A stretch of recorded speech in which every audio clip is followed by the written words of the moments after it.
Good morning and happy New Year's Eve. With this being our last spotlight of the year, airing on the eve of a very festive holiday, we thought we'd break with tradition and lighten things up a little bit.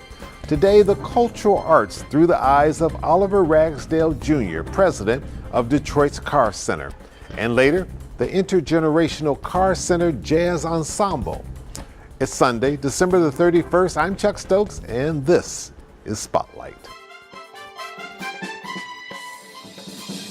Hopefully you had a great Christmas and fabulous. Happy New Year in a few hours. Absolutely. It will be 2018, and 2017 was a doozy. So It was a 2018 doozy is for anything us. like it. It was a doozy Buckle for me us. up. I wanted to lighten it up a little bit today because people have had so much of politics and economic development and all sorts of things. And I think people are relaxing. And if anything, they're trying to figure out what to do during this holiday period and take in those things that add quality of life to us.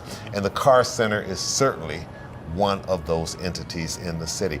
For people who don't know, what is the Carr Center? How did it all get started? I think all the way back to Virgil Carr. Well, actually, it was even before Virgil Carr. The Arts League.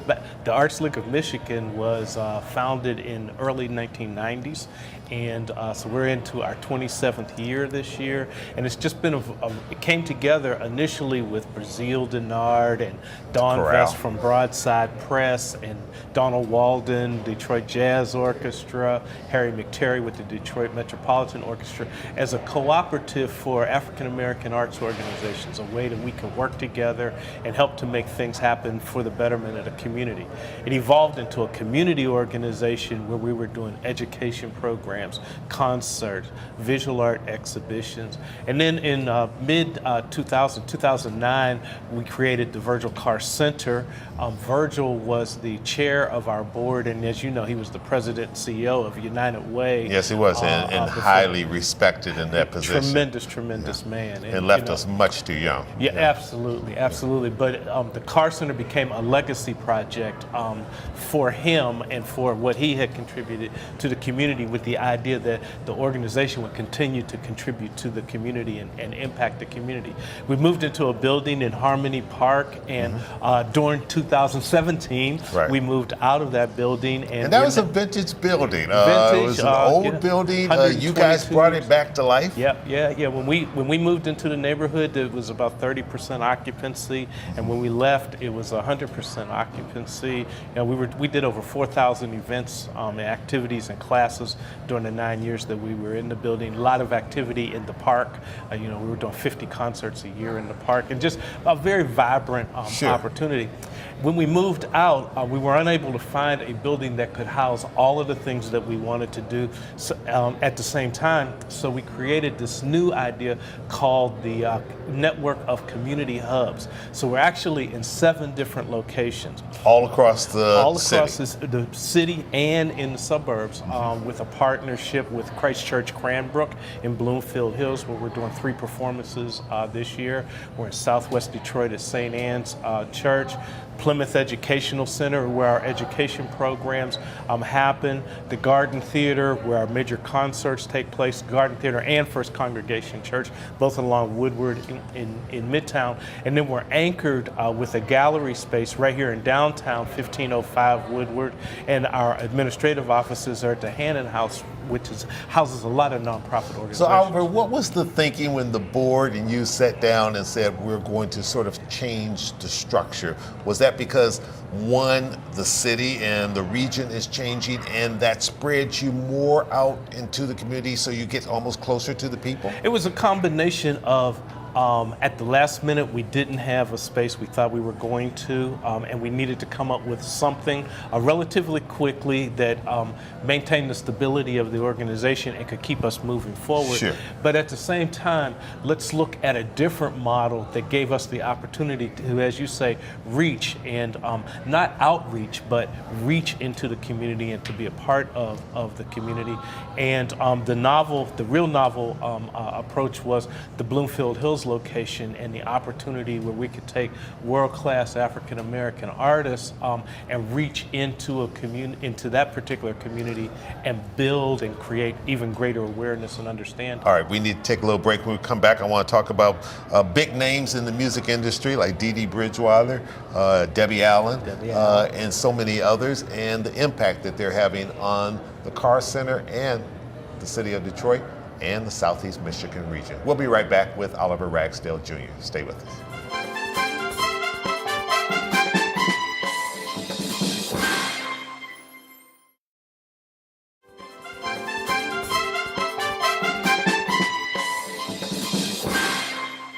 Let's talk about some of the big things coming up. You have some new artistic directors, Yep. Dee Dee Bridgewater and Terry Lynn Carrington. Talk about the role that they're going to be playing. Of course, those who are into jazz, and if you spend any time down at the Jazz Fest, you got a chance to see them and their performances, but they're iconic names in the world of jazz and music. Well, you know, they came in, they stepped in to replace Jerry Allen, who was our first artistic director, the Detroit native who unfortunately passed in 17 as well. And they are incredible talents.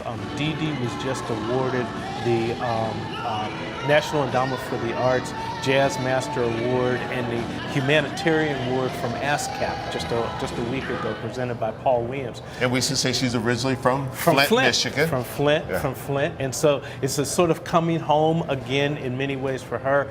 Terry Lynn is a drummer and has been involved in the Boston scene and on faculty at Berklee College of Music for a long time, and she's traveling the world just playing and teaching and sharing her gifts. All right. Debbie Allen, we all know her, a great Howard University grad. Absolutely. And has made a name all around the world for herself and her dance. You hooked her into all this. How'd you do that? Well, you know, the idea was, how could we present national and internationally renowned artists, how could we bring them to Detroit and put a stake in the ground about great art, great African American art, and having the community to see that. And so having a national focus, but nurturing and building the community. And Debbie is going to be here in April for a few days of master classes, and then for 2 weeks with a dance academy this summer as a part of our expanded art education program. And private lessons are a key part of what the Carr Center does, and we're going to see a little bit of that a little later. But talk about the role that plays. Well, jazz is our house music. And so we teach, we have launched a jazz education program with the support of our great friends at the Herb Family Foundation. And the idea is to help young people to really gain the technical skills to continue on and become professional musicians. So we offer a program where you can get a 45-minute private lesson with one of the great artists that live and work in this community. We'll have a summer program. How rich of an experience is that? Yeah, you know, it's, as you'll see when the group performs, we have the 3 generations of players. We have current participants in the program, recent graduates of the program who are all in college now, and we have a couple of our instructors working as an ensemble. Think about the idea of the mentoring that happens, the engagement. So Debbie's going to bring that with visual arts. Michael Kelly Williams, Debbie's going to bring it with dance. Right. Michael Kelly Williams is coming in as our resident artist in visual arts, and he'll be doing those art education programs. He's going to have a career retrospective in April of his work at the Carr Center Gallery. And then we have this great tribute concert in March with Esperanza Spalding, Ravi Coltrane, and Terry Lynn Carrington. And it's a tribute to Jerry Allen, who helped to make all of these things happen before she passed. And I am always amazed when I see such young talent. I mean, I'm talking sometimes middle school, high school, and college, playing with the professionals that have been doing it and making a living with it for years and years, and you watch them together and they blend, and you just look and say, wow, what amazing talent. And you think about what the young people are learning by playing next to the masters who've been at it, and because especially in jazz, because so much of it is almost improv. Right.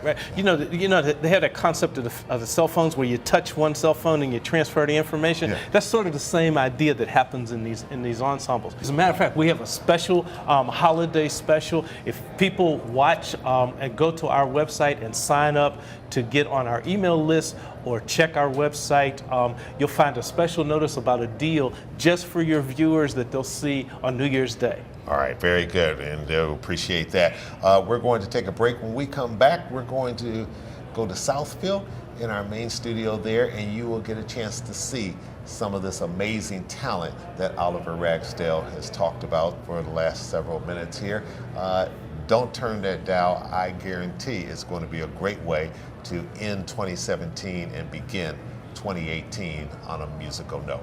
We'll be right back. Stay with us.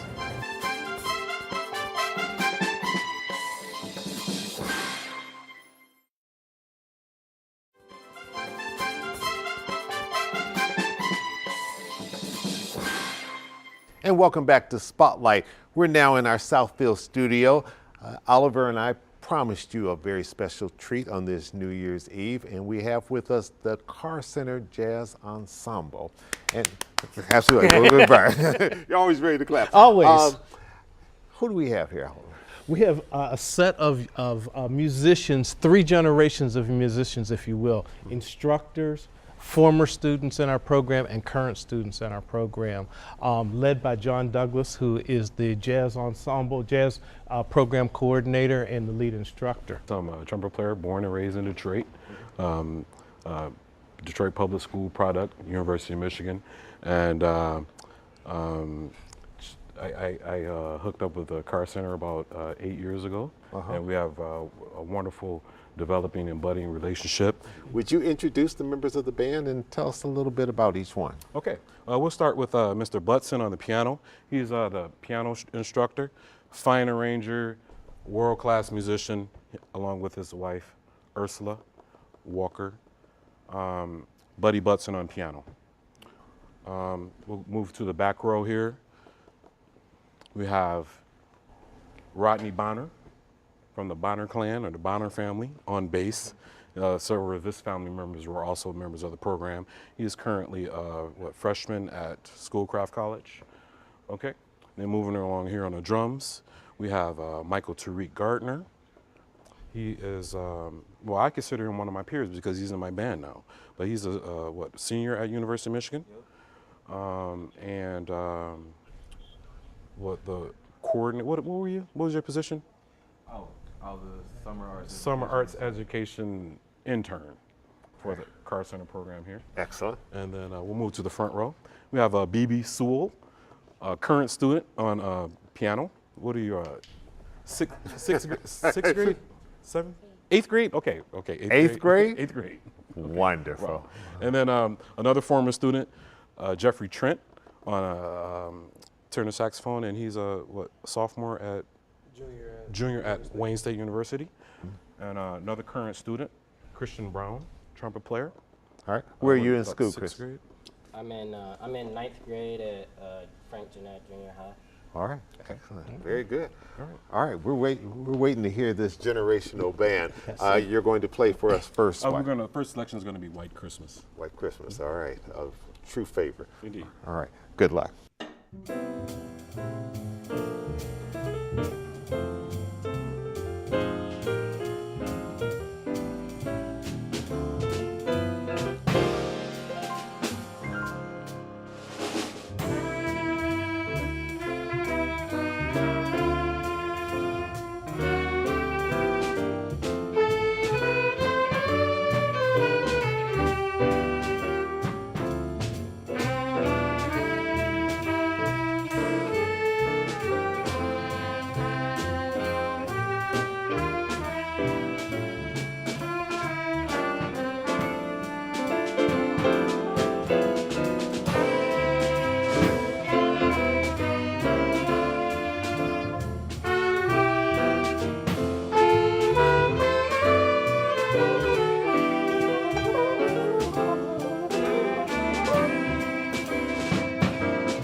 Wonderful, wonderful. Thank you. Beautifully done, beautifully done. It's nice seeing all of the Carr Center Jazz Ensemble. And if you want to get more information about all of the things that the Carr Center is doing, you can go to thecarrcenter.org. And that's Carr, C-A-R-R, not C-A-R. And you can get more information. We want to thank you all for coming in. We wish the best of luck to all of you in your various fields of endeavor as you're matriculating through middle school and high school and college. And I know that you also play with the greatest of the jazz musicians, the old guys and gals, as they call, okay? And of course, back there on the piano, you've been at it for a long, long time, along with your wife. So we want to thank you for coming in and mentoring all of these young people. Thank you so much. I'm Chuck Stokes. We'll be back next week with more Newsmakers in the Spotlight. Happy New Year to all.